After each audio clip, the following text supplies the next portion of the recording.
Assalamualaikum warahmatullahi wabarakatuh. Alhamdulillahirabbil alamin. Alladzi arsala rasulahu bil huda wa dinil haq liyudhhirahu 'ala dini kullih wa kafa billahi syahida. Asyhadu an la ilaha illallah wahdahu la syarikalah wa asyhadu anna Muhammadan abduhu wa rasuluh la nabiyya ba'dah. Amma ba'du. Yang saya hormati Pak Taufik Burhan selaku Ketua Pimpinan Cabang Muhammadiyah Dau, juga kepada semua saja yang hadir pada malam hari ini secara virtual. Juga tak lupa terima kasih saya sampaikan pada Mas Reno yang selalu setia mengawal kegiatan ini. Mudah-mudahan menjadi amal baik bagi kita semuanya. Nah, kita akan melanjutkan kajian kita Ulumul Quran. Kalau pada pertemuan-pertemuan terdahulu kita sudah berbicara tentang hal-hal dasar berkaitan dengan Ulumul Quran, maka pada malam hari ini kita akan bicara tentang Quran itu sendiri. Nah, gitu. Nah, kebetulan saya di hadapan saya ada 3 kitab yang nanti akan saya baca secara perlahan-lahan. Ini kenapa saya harus menampilkan 3 kitab, supaya kita terbiasa untuk berpikir muqaranah, berpikir perbandingan, dalam arti karena kalau kita berbicara tentang faham atau pemikiran keagamaan, pendapat-pendapat keagamaan itu kan tidak pernah tunggal. Qurannya itu tunggal, tetapi penafsiran dan pemahaman manusia, yang lebih khusus lagi pemahaman ulama terhadap Quran itu kan tidak tunggal. Maka dalam kesempatan ini saya ingin membiasakan kita untuk berpikir muqaranah itu, sehingga dalam satu hal yang sama kita bisa mendapatkan pandangan yang berbeda-beda. Kemudian tentu saja dalam kaitannya dengan cara pandang keagamaan Muhammadiyah, dengan sendirinya kita akan mengetahui manakah di antara ragam pandangan itu yang paling sesuai dengan faham keagamaan yang dianut oleh Muhammadiyah. Ini tentu saja penting karena kita ikut Muhammadiyah itu kan karena kita yakin dengan apa yang menjadi pandangan keagamaan Muhammadiyah. Kalau kita ikut Muhammadiyah tapi agak tidak yakin dengan pandangan cara pandang atau pandangan keagamaan Muhammadiyah, ya buat apa kan gitu. Tetapi tentu saja sembari kita meyakini yang kita ikuti itu sebagai jalan menuju kebenaran, pada saat yang sama kita juga tidak boleh lalu dengan semena-mena menganggap jalan lain atau pemahaman lain itu sebagai hal yang salah kan gitu. Nah, 3 kitab yang saya maksudkan, pertama adalah Al-Wadhih fi Ulumil Quran yang sudah kita baca berkali-kali atau yang selalu kita baca di dalam kajian ini, yaitu karya Ad-Doktor Mustafa Dib Al-Bugha. Dan satunya penulis ditulis oleh 2 orang. Yang satunya adalah Muhyiddin Dib Al-Matwa gitu. Ini judulnya adalah Al-Wadhih fi Ulumil Quran. Ini kalau saya nyetak ya, itu bentuknya kayak gini. Itu karena ini ya sedapatnya covernya, tapi aslinya tidak begitu. Kemudian yang kedua adalah Ulumul Quranil Karim. Ini ditulis oleh Ad-Doktor Nuruddin Abtar. Dia adalah Rois Qismu Ulumil Quran wa Sunnah Bijamiah Dimas. Jadi pernah menjadi ketua jurusan Ulumul Quran dan Sunnah di Universitas Damaskus. Nah, itu di Syria. Kemudian yang ketiga ini belum sempat saya cetak sehingga saya hanya membacanya di sini secara online. Itu adalah Al-Muqaddimat Li'asa Siyati Ulumil Quran. Jadi pengantar dasar-dasar Ulumul Quran yang ditulis oleh Abdullah bin Yusuf Al-Judai. Nah ini, ya ini buku atau kitab ini terbit pada tahun 2001. Sementara yang tadi Attar, Nuruddin Attar itu terbit pada tahun 1993. Sementara yang ditulis oleh Mustafa Dib Al-Bugho ini 1998. Nah, jadi semua tergolong kitab modern. Nah, pada pembahasan malam ini kita akan berbicara tentang apa itu Quran dalam pandangan para ulama. Saya awali dari kitab Al-Muqaddimah Al-Asasiyat fi Ulumil Quran tadi, Ta'riful Qur'ani atau definisi Al-Quran. Seperti sering pernah saya sampaikan, di dalam bahasa Arab ilmiah itu untuk menyebut definisi itu ada kata-kata ta'rif atau tahdid. Sebenarnya dua-duanya punya fungsi yang sama, tapi ada sedikit perbedaan. Kalau ta'rif itu dalam arti definisi, dalam arti ya mengetahui, karena mendefinisikan itu kan berarti mengetahui, untuk mengetahui. Sementara tahdid itu adalah pembatasan, artinya mendefinisikan itu kan juga membatasi.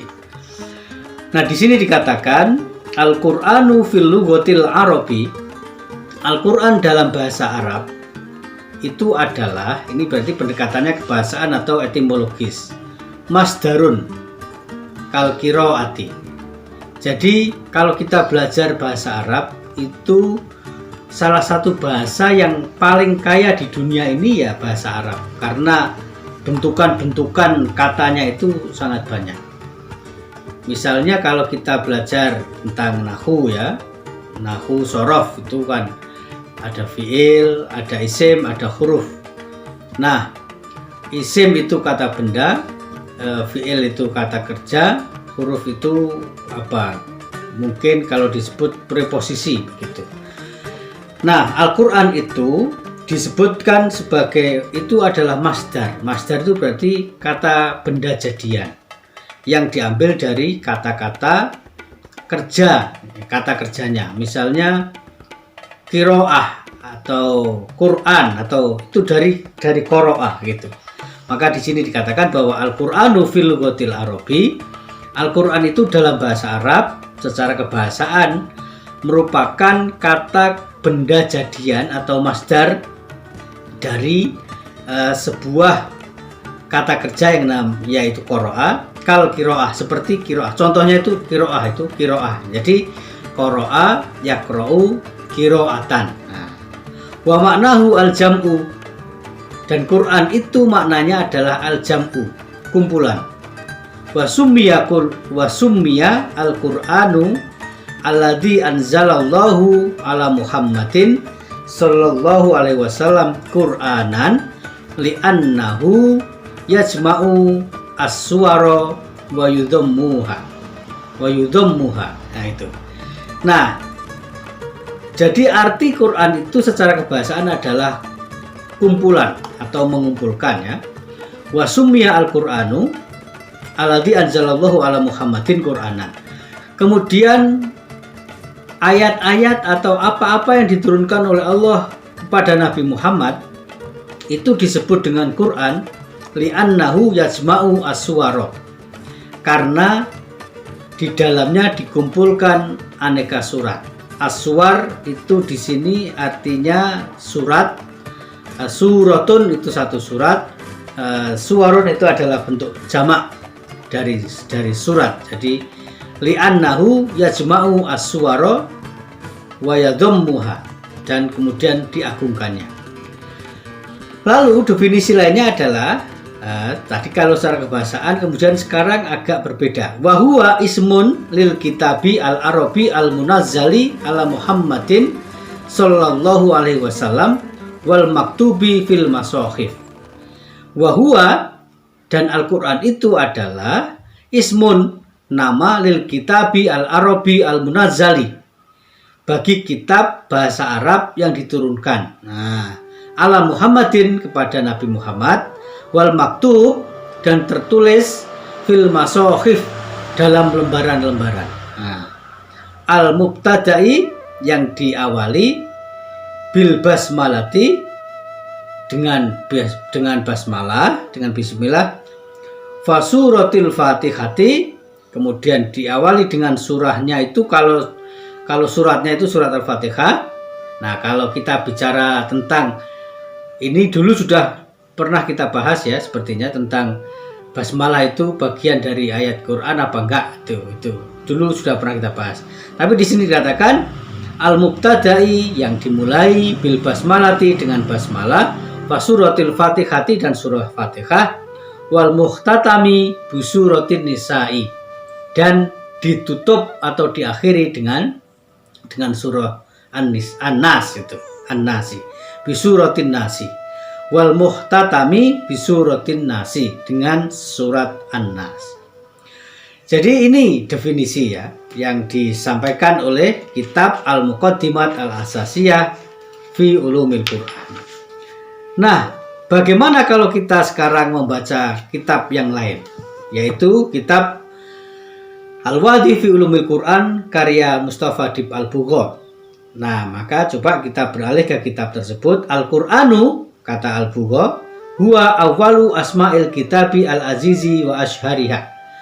Jadi Al-Quran itu adalah awwalu asma'il kitab, nama bagi kitab yang pertama. Maksudnya Al-Quran itu kan banyak sekali namanya itu. Maka nama yang pertama kali dikenal untuk kitab ini adalah Al-Quran. Makanya kata Al-Bugha, Al-Qur'anu huwa awwalu asma'il kitab. Quran itu adalah nama bagi kitab itu dan merupakan nama yang pertama. Wa asyharuha, dan yang paling terkenal di antara nama-nama yang lain itu. Wa ashahul aqwal fi syarhi ma'nahu al-lughawi annahu muradif lil qiraati. Dan kalau kita bawa ke dalam pemahaman lugawi atau etimologi, annahu muradifun lil qiraati, bahwa Al-Quran itu adalah sinonim dengan kata-kata qiraah itu.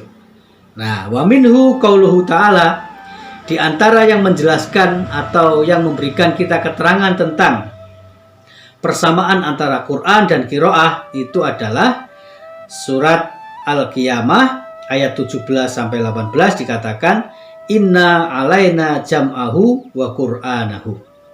Sesungguhnya atas kamilah mengumpulkannya dan membacakannya.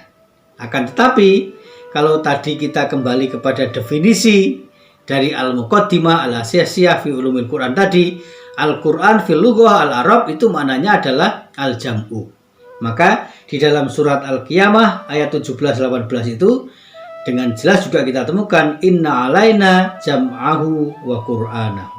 Nah gitu. Fa'idha qara'nahu fattabi' qur'anah. Nah itu. Jadi yang ingin dikatakan Al-Bugha adalah berkaitan dengan bagaimana kata-kata Quran itu digunakan di dalam Quran sendiri. Istilah atau kata Quran itu digunakan di dalam Al-Quran sendiri.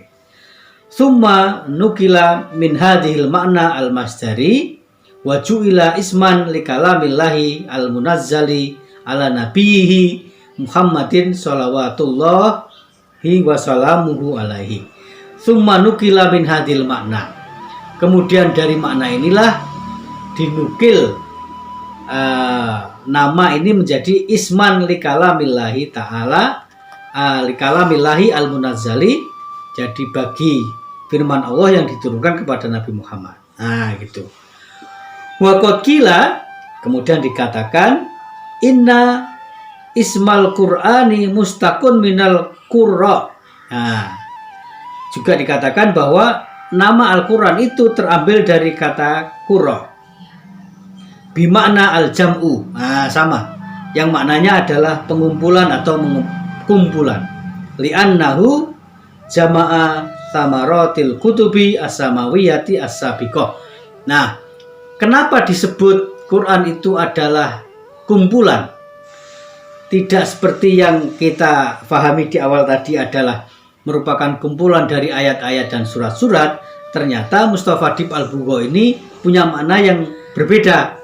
Agak dalam dia mengatakannya, Maknanya adalah dinamakan sebagai kumpulan li'annahu jama'a samaroti, karena Quran, kitab yang turun kepada Nabi Muhammad itu mengumpulkan samarot. Itu apa? Buah atau intisari gitu ya. Al-kutub, kitab-kitab, as-samawiyah, kitab-kitab dari langit, as-sabiqah yang telah terdahulu. Wara'yul awal as-sokhun itu, dan pendapat yang pertama itu yang lebih benar. Jadi dia ingin mengatakan bahwa ada pandangan lain berkaitan dengan makna jamaah itu, yaitu karena dianggap Al-Quran itu mengumpulkan atau merupakan intisari dari kitab-kitab terdahulu. Sementara pandangan yang pertama tadi mengatakan bahwa itu karena kumpulan surat, ayat dan lain-lain.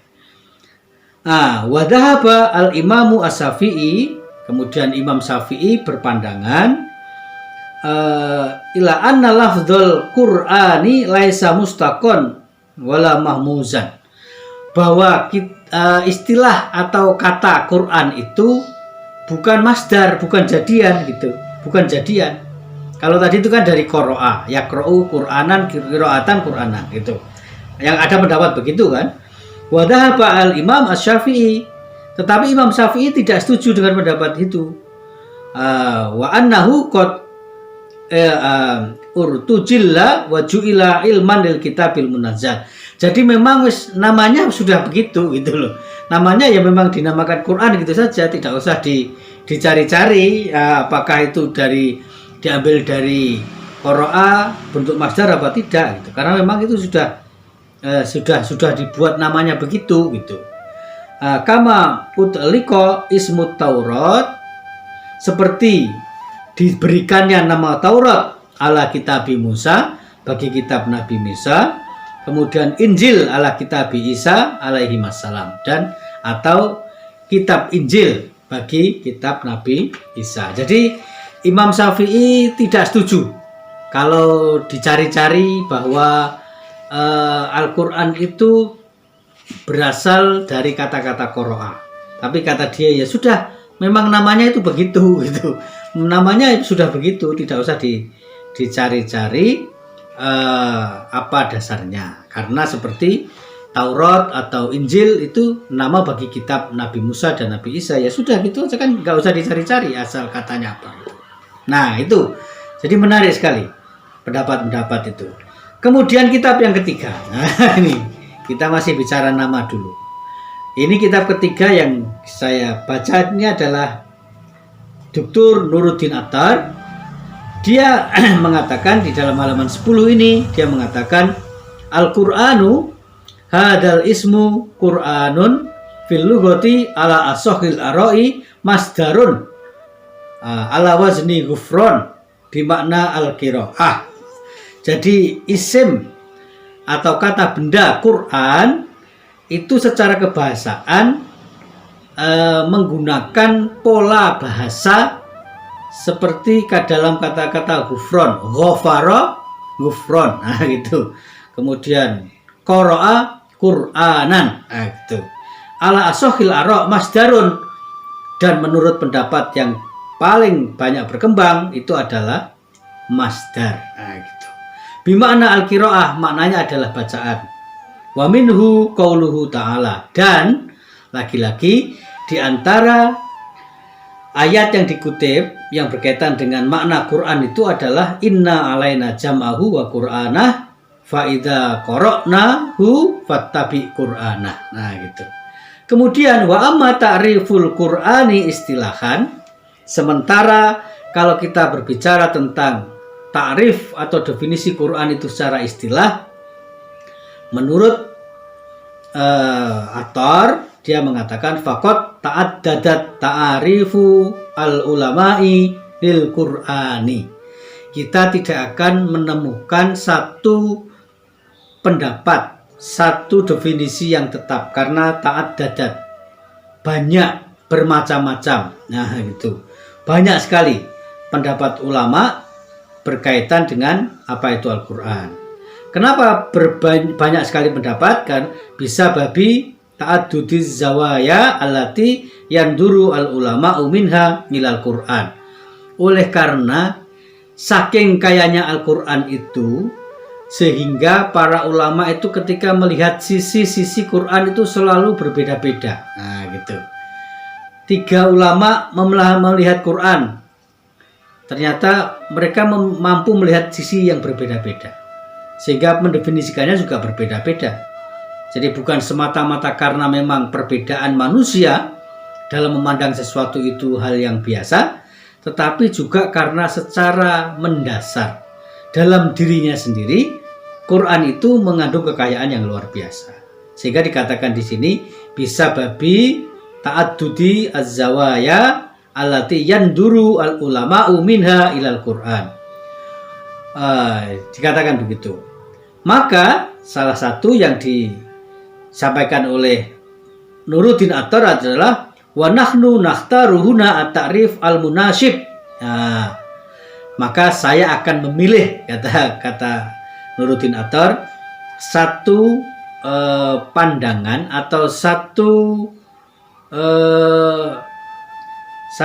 definisi yang munasib, yang paling pas li ghordi dirosatina, yang berkaitan untuk tujuan pembelajaran kita ini. Akni at-tamhid bima'arifi amah.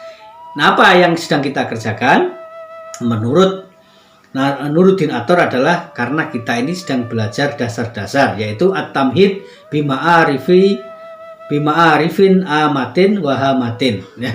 Jadi hal-hal yang bersifat umum, mendasar, tapi penting untuk Al-Quran. Maka dia mengatakan fanakul, maka definisi yang saya ambil, kata Attar, adalah Al-Qur'anu huwa kalamullah al-munazzal ala nabi, yaitu Quran itu adalah kalam perkataan Allah, al-munazzalu yang diturunkan ala Nabi Muhammadin, kepada Nabi Muhammad SAW, al-maktub fil masokhif, yang tertulis di berbagai lembaran.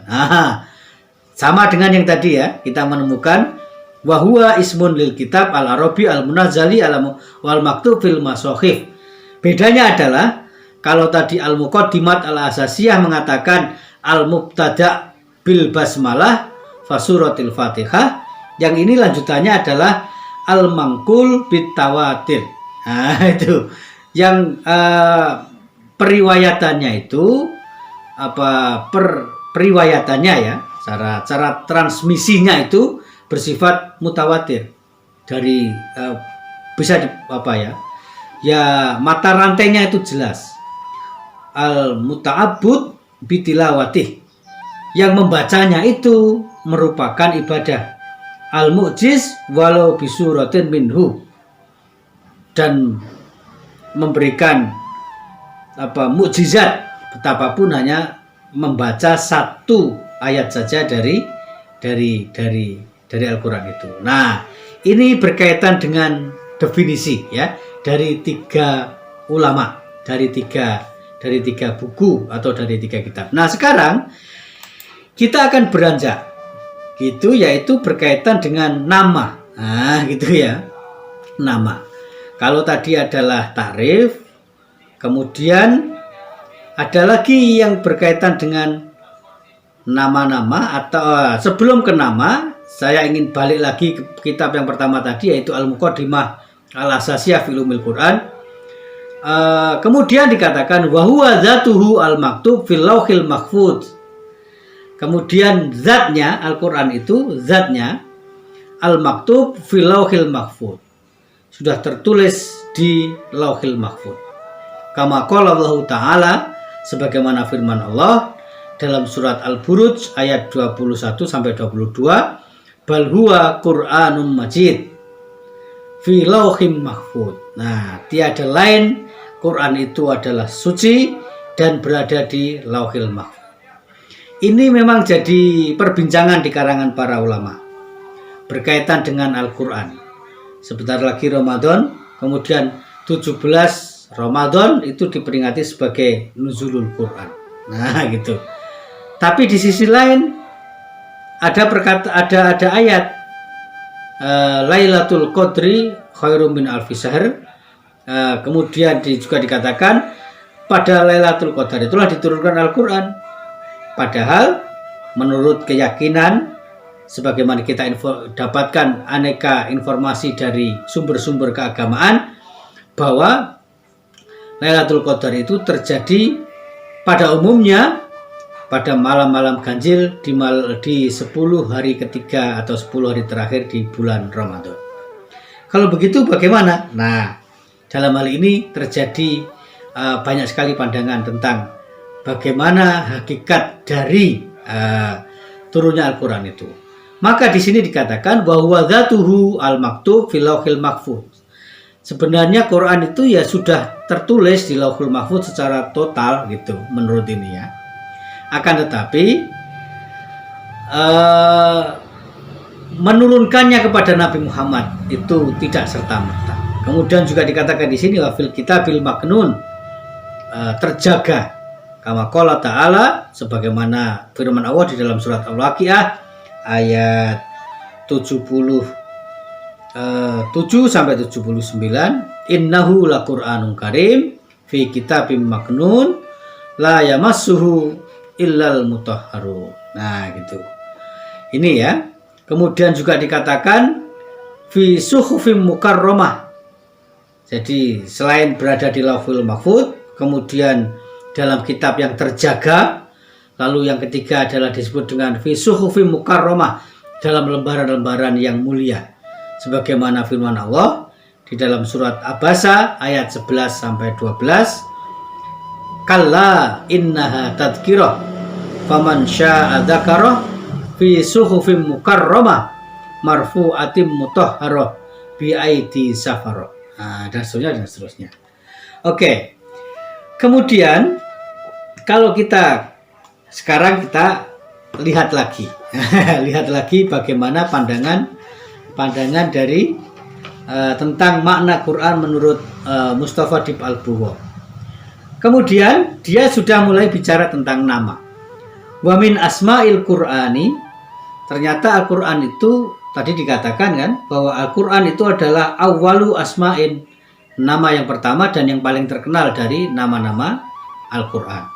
Akan tetapi ada banyak nama, sehingga di sini Mustafa Dib Al-Bugho mengatakan wa min asma'il Qur'ani, dan di antara nama-nama Quran itu adalah Al-Furqan.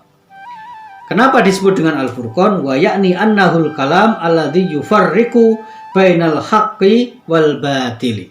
Al-Furqan, atau kita tentu semuanya mendengar atau memahami maknanya adalah pembeda, sang pembeda. Al-Quran itu sang pembeda. Kenapa dikatakan pembeda? Karena li'annahu al-kalam alladhi yufarriqu bainal haqqi wal batil. Karena Al-Quran itu merupakan al-kalam, perkataan atau firman Allah yang yufarriqu, membedakan antara yang hak dan yang batil. Sebagaimana firman Allah Ta'ala, tabarakalladzi nazzalal furqana ala abdihi liyakuna lil alamina nadhira. Itu di dalam surat Al-Furqan ayat 1. Jadi disebut Al-Furqan karena memberikan pembedaan. Kemudian di antara nama-nama lain yang terkenal, ini menurut Mustafa Dib Al-Bugho adalah Al-Kitab. Al-Kitab. Kemudian Al-Dzikr karena bermakna mengingat. At-Tanzil karena diturunkan. Qala ta'ala sebagaimana firman Allah, nazzala alaikal kitaba bil haqqi musaddiqal lima baina yadayhi, yaitu Allah menurunkan kepadamu kitab dengan kebenaran yang sungguh-sungguh. Nah, gitu. Kemudian kalau kita mengikuti pemikiran dari tadi al-muqaddimat al-asasiyat fi ulumil Quran, sammallahu ta'ala al-Qur'ana al-azima bi asma'in. Nah, Allah Subhanahu wa ta'ala memberikan aneka nama bagi Al-Qur'an, gitu ya. Kemudian Famin asma'ihi, dan diantara nama-namanya adalah pertama Alkitab. Sama seperti Dib Al-Bugha, dia juga menyebut di sini Alkitab. Kama qala ta'ala. Tetapi rujukannya berbeda. Nah, gitu. Rujukannya berbeda. Karena di sini rujukannya adalah Dzalikal kitab la raiba fi. Dzalikal kitab la raiba fi. Itu adalah kitab yang tidak ada keraguan di dalamnya. Tetapi kalau kita memperhatikan aneka ragam bacaan Quran, ternyata saya setidaknya menemukan dua cara, atau ulama memberikan pandangan tentang dua cara membaca Dzalikal kitabu la raiba fihi hudal lil muttaqin. Ada yang membacanya Dzalikal kitabu la raiba. Dzalikal kitab itu adalah kitab la raiba, yang sama sekali tidak ada keraguan. Nah, gitu. Fihi itu hudal lil muttaqin. Di dalamnya terdapat petunjuk bagi orang-orang yang bertakwa. Nah, gitu.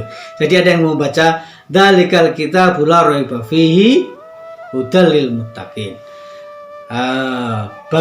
Itu adalah kitab yang di dalamnya tidak ada keraguan, menjadi petunjuk bagi orang-orang yang beriman, bertakwa.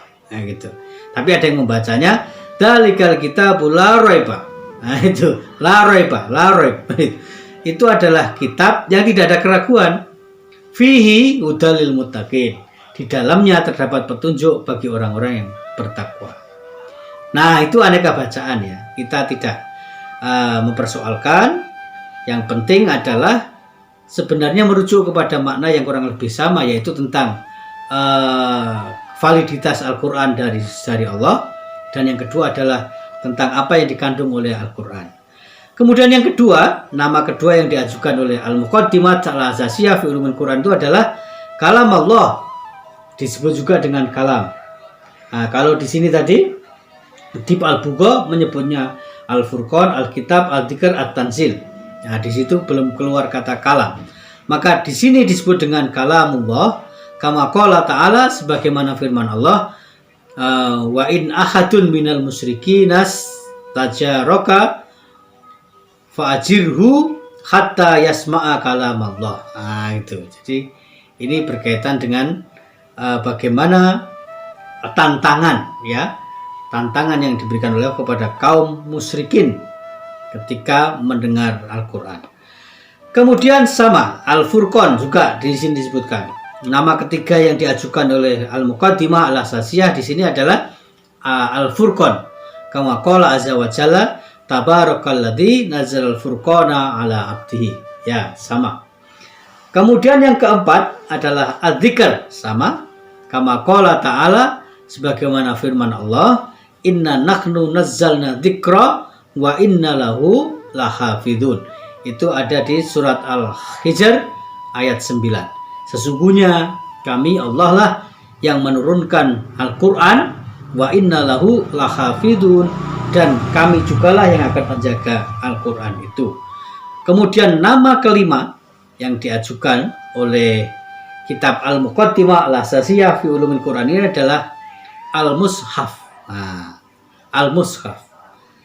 Wahia tasmiyatun dhaharat ba'da an jumi'al Qur'anu fi ahdis siddiq kama sayati sarhuhu walam yuthbat hadithun marfu'un ilan nabi min qawlihi fi itlaqi hadat tasmiyah alal Qur'an al-majmu' fi ma bainat daffataini li'annahu lam yakun fi ahdihi baina daffataini ala hayatil mushafi. Ringkasnya begini. Ini ya tadi nama yang 1, 2, 3, 4, 5. 1, 2, 3, 4. Alkitab ada rujukan Qur'annya. Ayat surat Al-Baqarah ayat 2. Kalamullah, Al-Quran disebut dengan kalamullah, ada rujukannya, yaitu rujukan ayatnya ya, yaitu surat At-Taubah ayat 6. Kemudian disebut Al-Furqan, ada rujukan Qur'annya, yaitu surat Al-Furqan ayat 1. Disebut Al-Dzikr, juga ada rujukan ayat Qur'annya, yaitu surat Al-Hijr ayat 9. Tetapi ketika disebut dengan al-mushaf, itu di sini tidak disebutkan rujukan ayat Qur'annya. Pertanyaannya adalah kenapa? Karena menurut buku Al-Muqaddimah Al-Asasiyah fi Ulumil Quran ini dikatakan bahwa wahiyya tasmiyatun dzaharat ba'da anjumi al-Qur'anu fi ahdis siddiq. Jadi nama al-mushaf itu baru muncul ketika atau setelah Al-Quran dikumpulkan menjadi sebuah kitab yang terjilid pada zaman Utsman. Jadi as-siddiq itu berarti fi ahdis siddiq, maknanya bisa pada zaman Abu Bakar sudah dimulai, atau bisa jadi juga maknanya adalah as-siddiq itu artinya khalifah yang 4 itu semuanya terpercaya gitu ya, sehingga pada zaman khalifah lah kama sayati sarhuhu, sebagaimana akan saya jelaskan dalam bagian-bagian berikutnya. Ini menurut penulis ini dia mengatakan begitu. Walam yasbut hadisun marfuun. Nah gitu. Dan tidak ada hadis yang bisa dirujuk berkaitan dengan penamaan ini. Nah, jadi watasmiyatul mushafi jaa minas suhufi allati jumi'a ba'duha ila ba'din fa asbahat ala hayatil kitab. Nah, itu. Jadi sekali lagi, watasmiyatul mushaf, penamaan Quran itu dengan mushaf, ja'at minas suhufi. Jadi mushaf itu disebut mushaf karena dikumpulkan dari lembaran-lembaran, suhuf lembaran-lembaran, allati jumi'a ba'duha ila ba'din, dikumpulkan satu sama lain, fa asbahat ala hayatil kitabi, dan kemudian menjadi sebuah kitab yang berjilid. Wa amma ma dzakarallahu azza wa jalla min na'ud kalamihi al-munazzali ala Muhammadin fakathirun. Sementara nama-nama lain ya selain yang 5 itu yang kemudian dijadikan sebagai pensifatan ya, menyifati Al-Quran itu sangat banyak. Misalnya huda, syifa, rahmah, mau'idzah, zikra, busra, nadir, bayan, ruh, nur, mubin, mufassal, mubarak, basoir, karim, alin, hakim, aziz, majid, qayyim, itu dan seterusnya. Jadi ternyata banyak sekali nama-nama Al-Quran yang disampaikan di dalam aneka ragam kitab. Kemudian yang terakhir sekali sebelum ini kita nanti dialog atau tanya jawab. Kemudian ta'rifut surah wal ayah. Lalu di sini kitab Al-Muqaddimah Al-Asasiyah fi Ulumil Quran berbicara tentang ta'rifus surah wal ayah. Karena Al-Quran itu terdiri dari surat dan ayat, maka perlu dijelaskan apa itu surat, apa itu ayat dalam definisi Ulumul Quran.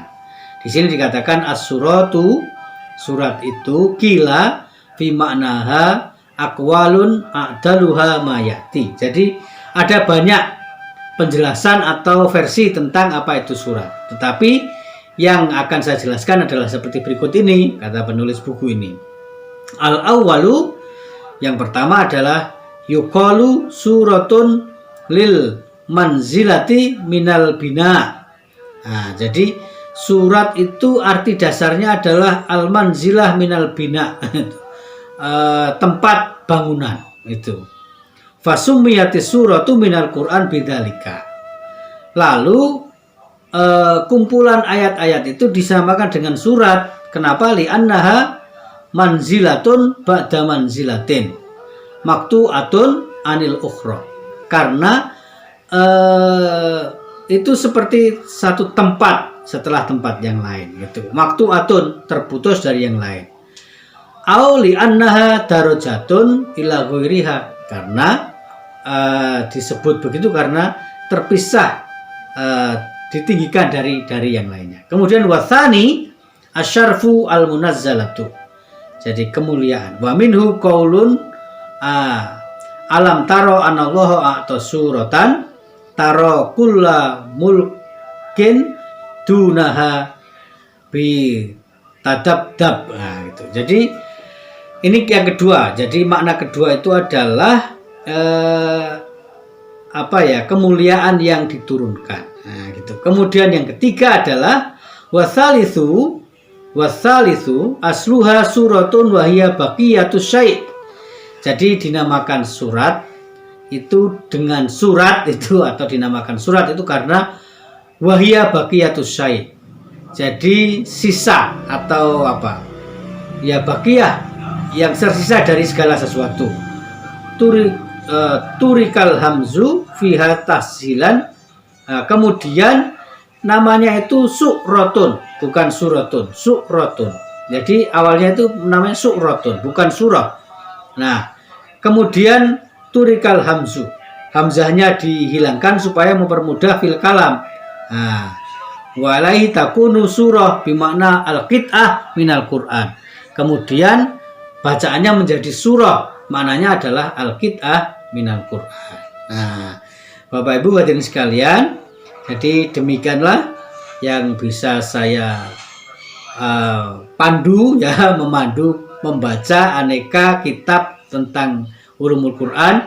Memang sangat mendasar, tapi mudah-mudahan hal-hal yang mendasar ini menjadi informasi bagi kita untuk memperkaya pengetahuan kita tentang Al-Quran, yang setelah memperkaya pengetahuan kita tentang Quran, pelan-pelan lalu kita juga memahami secara perlahan-lahan isi kandungan Al-Quran, dan dengan begitu maka betul-betul Al-Quran ini akan menjadi apapun yang kita inginkan. Seperti nama-nama tadi itu, ada hudan, ada sifat, ada rahmah, ada mauidhah, ada dzikra, ada busra, ada nadir, ada bayan, ada ruh, ada nur, dan seterusnya. Itu semuanya merupakan kekayaan Al-Quran yang bisa kita dekati dengan apapun tujuan kita. Itu semuanya akan muncul berdasarkan nama-nama ini. Demikian, terima kasih Mas Rino. Untuk sementara dari saya Chris. Assalamualaikum warahmatullahi wabarakatuh.